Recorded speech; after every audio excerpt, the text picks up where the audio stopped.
दोस्तों, हम जिंदगी भर खून पसीना एक करके काम करते हैं इस उम्मीद में कि हमारी मेहनत की कमाई यानी हमारा पीएफ का पैसा मुश्किल वक्त में काम आएगा और जब हाथ पैर चलना बंद हो जाएंगे तो बुढ़ापे में एक इज्जत की पेंशन मिलेगी। पर क्या वाकई ऐसा हो रहा है? क्या आज के ज़माने में 1,000 रुपए की पेंशन में एक महीने का गुजारा हो सकता है? बिल्कुल नहीं दोस्तों। नमस्कार दोस्तों, आज इस वीडियो में मैं साहिल वत्स आपके सबसे बड़े दुख और आपके बैंक खाते से जुड़ी 3 सबसे बड़ी और नई खबर लेके आया हूँ। आज बात होगी आपके पीएफ और आपकी पेंशन की। एक बहुत बड़ी खुशखबरी है कि अब आपको पीएफ का पैसा निकालने के लिए किसी दफ्तर के चक्कर नहीं काटने पड़ेंगे।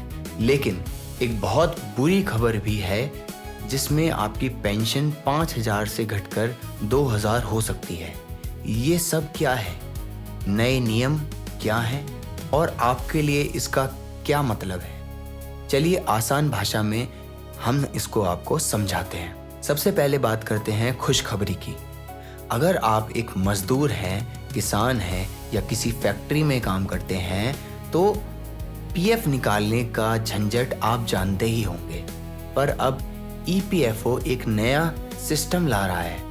अब आप अपने पीएफ यानी प्रोविडेंट फंड का पैसा सीधे एटीएम और यूपीआई के जरिए निकाल सकेंगे।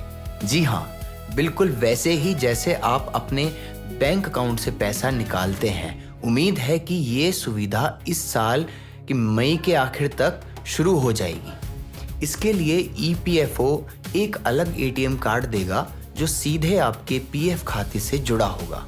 अब आपको ना कोई लंबा फॉर्म भरना पड़ेगा, ना किसी बाबू की मिन्नतें करनी पड़ेंगी। लेकिन ध्यान रखिए, इसके 2 ज़रूरी नियम हैं। पहला, आप अपने पीएफ अकाउंट में जमा कुल पैसे का सिर्फ 50% हिस्सा ही एटीएम या यूपीआई से निकाल पाएंगे।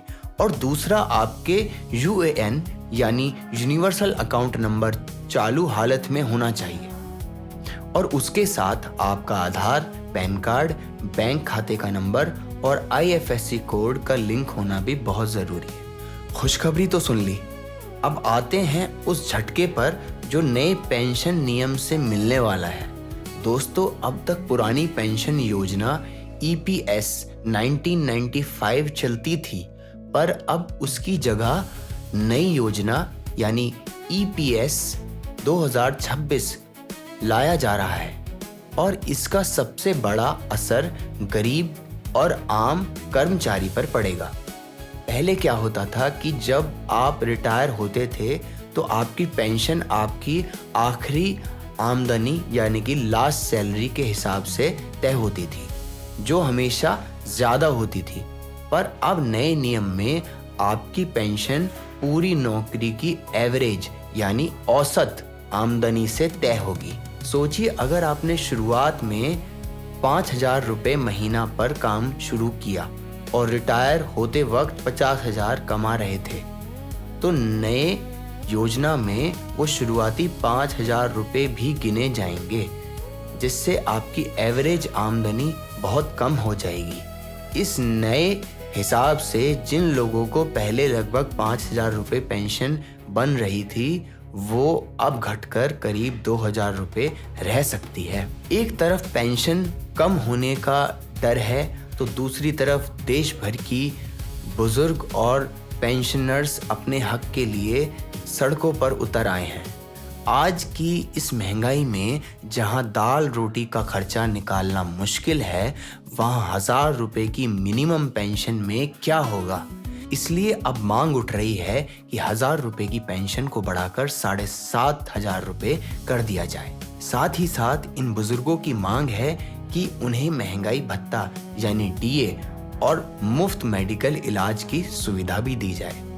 पेंशनर्स ने साफ कह दिया है कि अगर सरकार ने उनकी बात नहीं मानी तो वो अपना आंदोलन और तेज कर देंगे। अगर सरकार ये बात मान लेती है तो देश के करीब 78 लाख रिटायर्ड लोगों को, जिनकी आमदनी बहुत कम थी, उन्हें सीधा फायदा मिलेगा। सरकार और ईपीएफओ पेंशन बढ़ाना तो चाहती है, पर उनके पास पैसे की कमी सबसे बड़ी रुकावट बनी हुई है। हालांकि हाल ही में हुई बातचीत से उम्मीद जागी है कि सरकार इसको 3,000 रुपये से 5,000 रुपये तक बढ़ा सकती है। तो दोस्तों, इस सब का निचोड़ क्या है? एक आम मजदूर के लिए अब पीएफ का पैसा निकालना जरूर आसान हो जाएगा, जो कि आधी रात को बीमारी या किसी मुसीबत में बहुत काम आएगा। पर दूसरी तरफ बुढ़ापे की लाठी यानी पेंशन कमजोर होती दिख रही है। आखिरी सैलरी के बदले पूरी नौकरी के औसत निकालना उन लोगों के साथ नाइंसाफी है जिन्होंने छोटी तनख्वाह से अपनी जिंदगी शुरू की थी। सरकार को सोचना पड़ेगा कि जो मजदूर जवानी में देश बनाता है, उसके बुढ़ापे को 2,000 या 1,000 रुपये में कैसे छोड़ा जा सकता है। अब मैं आपकी राय जानना चाहता हूं दोस्तों, क्या आपको लगता है कि पेंशन आखिरी सैलरी पर ही मिलनी चाहिए, और क्या मिनिमम पेंशन बढ़ाकर 7,500 रुपये होनी चाहिए या नहीं? नीचे कमेंट्स में अपना जवाब ज़रूर लिखिए, क्योंकि आपकी आवाज़ में बहुत ताकत है। अगर आपको ये जानकारी अच्छी लगी हो तो इस वीडियो को अपने दोस्तों, परिवार और हर उस व्यक्ति के साथ व्हाट्सएप पर शेयर करें जिसका पीएफ कटा है, ताकि उन्हें भी उनके हक की जानकारी मिल सके। SVBN चैनल को अभी सब्सक्राइब करना बिल्कुल ना भूलें। मिलते हैं अगली वीडियो में अगली खबर के साथ। अपना ध्यान रखिए। जय हिंद।